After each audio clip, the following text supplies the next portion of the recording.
Kedaulatan atas sejarah bangsa. Refleksi pagi 2380. Apa yang telah dilakukan bangsa Edom dan bangsa-bangsa lain yang mendatangkan murka Allah? Obadya 1 ayat 16 menyatakannya. Sesungguhnya, seperti kamu telah minum di atas gunungku yang kudus, segala bangsa pun akan minum dengan tidak henti-hentinya, bahkan mereka akan minum dengan lahap, dan mereka akan menjadi seakan-akan mereka tidak pernah ada. Saudara-saudara, bangsa Edom dan bangsa-bangsa lain di sekitar tanah Yehuda telah ikut serta mendukung serbuan ke Yerusalem. Karena perbuatan mereka itu, mereka akan meminum cawan murka Allah sampai mereka hancur lebur. Walaupun bangsa Yehuda tidak mampu membela dirinya, Allah berdaulat untuk membela umatnya. Saudara-saudara, perbuatan jahat bangsa Edom dan bangsa-bangsa lain terhadap bangsa Yehuda memang mendatangkan murka Allah. Walaupun Allah menghukum umatnya, tetapi Allah tetap mengasihi dan tidak melupakan mereka, sehingga Allah menghukum juga bangsa-bangsa yang berbuat jahat terhadap umatnya. Inilah bukti kedaulatan Allah di dunia, seperti yang disampaikan di Mazmur 22 ayat 28 dan 29. Segala ujung bumi akan mengingatnya dan berbalik kepada Tuhan, dan segala kaum dari bangsa-bangsa akan sujud menyembah di hadapannya. Sebab Tuhanlah yang empunya kerajaan, Dialah yang memerintah atas bangsa-bangsa. Karena itu, marilah kita akui kedaulatan Allah dalam sejarah bangsa-bangsa.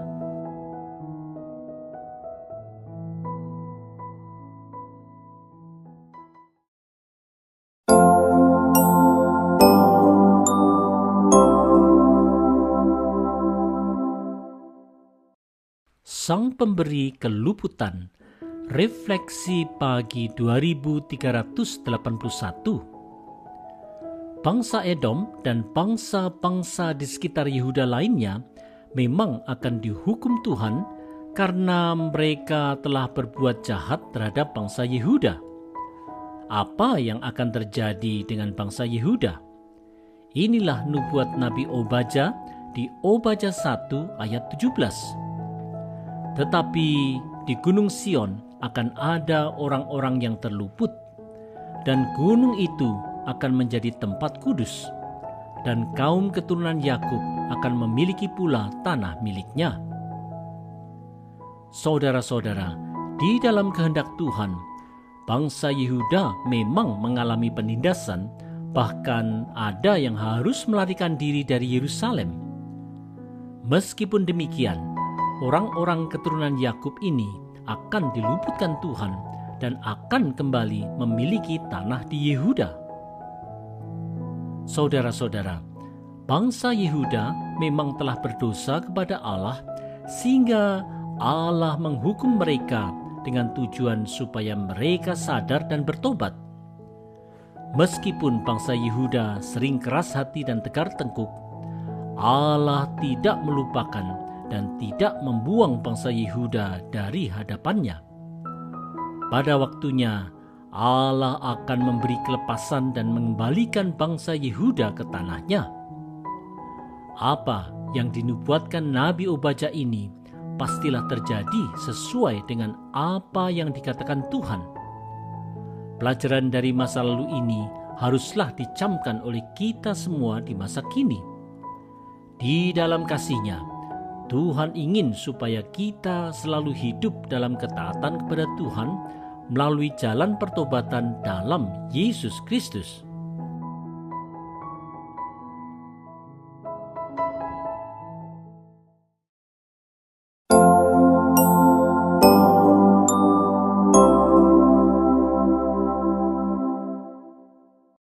Jatuh bangun bangsa-bangsa.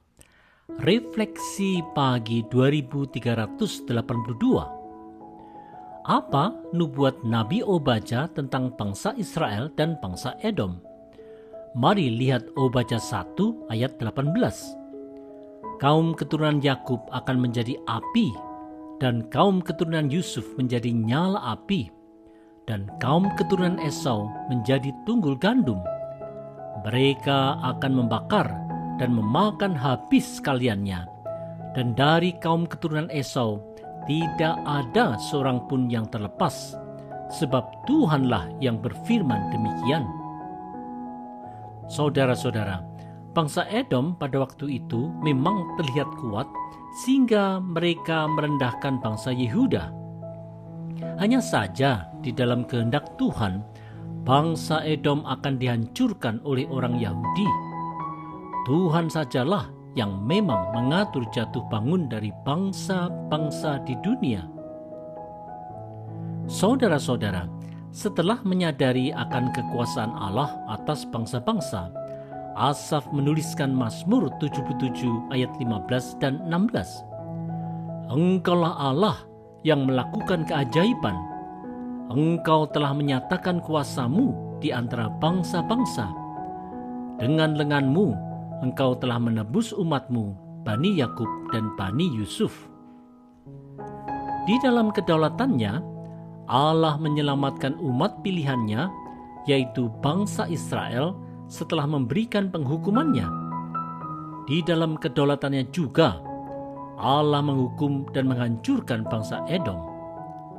Melalui semuanya ini, marilah kita menyadari dan mengakui kedaulatan Allah yang mengatur jatuh bangun dari bangsa-bangsa di dunia serta segala peristiwa. Allah memang berdaulat.